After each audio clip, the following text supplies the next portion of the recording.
Tell us. No Good No More. What was the concept behind that? I was dating this guy, and it was like a really wholesome, like getting to know each other. We were hanging out, we were waiting, you know. He ends up gaslighting me about something. Dropped him off at home, and then I drove over to Woke's studio in Richmond. I recorded this with the emotion from that. And I was like, he's no good no more. I had been dating guys for 9 months, and this guy lasted the longest. He like matched up. Bro, you helped her make a hit.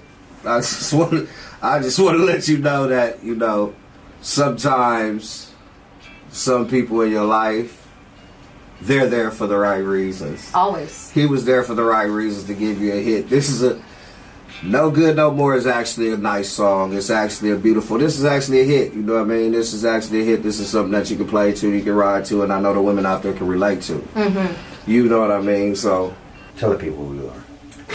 My name is Bryana Helena. I'm an artist from Nevada, California. Singing is the only thing I do right. She says singing is the only thing that she do right. How did you get involved? I've been singing since I came out the womb. When I was like 2, my sister had this talent show. My parents tell me about this all the time. I guess I like ran up on stage while she was doing this like dance and singing number and started belting. I don't really remember it, but when I was 5 years old, I started being able to like modulate and manipulate my voice. It was really funny. But, you know, I was singing for years. I was doing theater, choir in school. Up until I was 16, it was just like part of my life. Up until you were 16, it was just part of your life. Mm-hmm. What changed it? I guess not believing that I was enough. What made you not believe that you were enough? I mean, because the first time that I ever heard you sing something I already knew. I don't know. We all get in these feelings about things.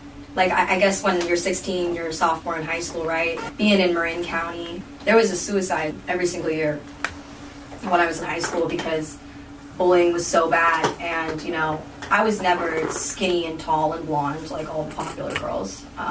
You know, I was bullied really, really bad until the point where, you know, I was in MSA, Marin School of the Arts, and I was just done. Like, I couldn't handle the hate or the pain anymore. So I just stopped singing and kind of lost myself for a while. Almost like some depression set in and you was just like, I had to get away from it. Yeah, I started using drugs and I ended up being 5150 when I was 16. I remember when I was in the psych facility, one of the things that got me through is that I would sit in the doorway during the rest period. We were all singing Alicia Keys because none of us wanted to sleep. There was a few other people in there that could sing too, and that really like helped me get through that experience. And then I came out of there and I wasn't really like going into singing. I was trying to be like pre-law, like help women. Running away from what you were supposed to be doing. It was the plan B. So instead of going with plan A. Yeah. Sometimes, like, a lot of us don't understand that music, that's the #1 therapy. Mm-hmm. So you kind of got that love back a little bit when you were in there, but then you were still trying to run from it. Why? Probably because I still didn't fully love myself even when I came out of there. I don't think it was until the last 3 years where I discovered karaoke's and I started singing again when I was 21. And that's when I was like, okay, yeah, I'm actually seeing growth. I'm starting to love myself, and I started writing music again. Like, I hadn't written music since I was 19, and before that, it was like, I was writing music when I was like 8 or 9 years old. Writing this project really helped me heal, and really helped me, I guess, like, fully love myself and fully understand what I had to go through and why it was necessary to be where I need to be. So this is something like your healing project. We're not going to get off into this project all the way, but this is your healing project. Yeah, it's the blues to get to the funk. The blues to get to the funk. Dig that. Look, you just blew something out of the water because you answered like some of my questions already as far as where I'm finna go with my next question. But it's all good, man. It's all good. I like it.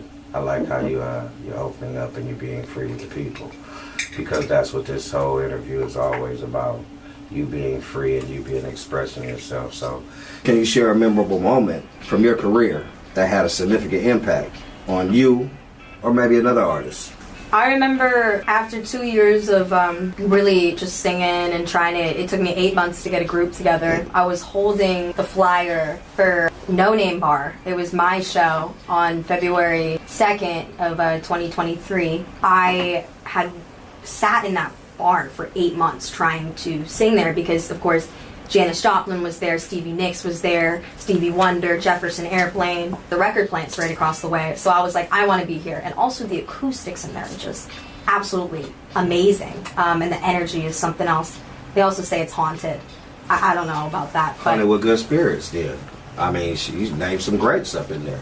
yeah, so just those little steps that paved the way really have been memorable and have helped me keep going. That's what's up. It's always those little steps. But it's the big moments, too, that actually change. Like, you know. Another good episode of The Other Side of the Golden Gate Bridge, man. I want to thank you for coming through, Miss Bryana. I want you to let everybody know where to find you, what things you have up and coming. Tell them about you. Everything, everywhere they can find you. Everything. Your phone number if you want to give it to them.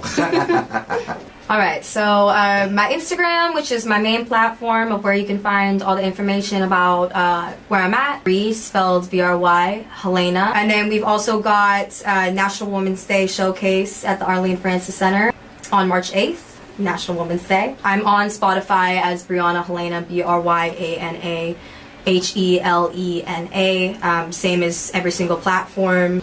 When you're approaching collaborations with other artists, how does that work? Completely open mind. Like, you come in with a clean slate, so your brains can flow freely together and you create something completely new. And maybe it's a mix of both styles, maybe it's something completely different, but it's the most natural form of collaboration. Can you work with anyone, or do you have specific people that you like to work with? Like, you know, there's a couple of people out here in Santa Rosa I think that you'll be great to work with. Tell me, who don't you, who won't you, you know what I mean? Because we all have limitations on who we'll work with. Because everybody's energy doesn't match. So you don't want to mix. The only experience that I've had working with people where it doesn't mix is that when people bring their ego into the room.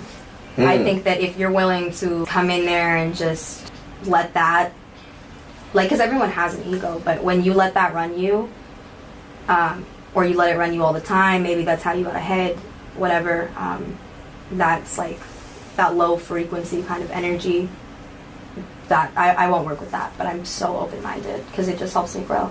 No vibes, no low vibes, all high energy, bleed.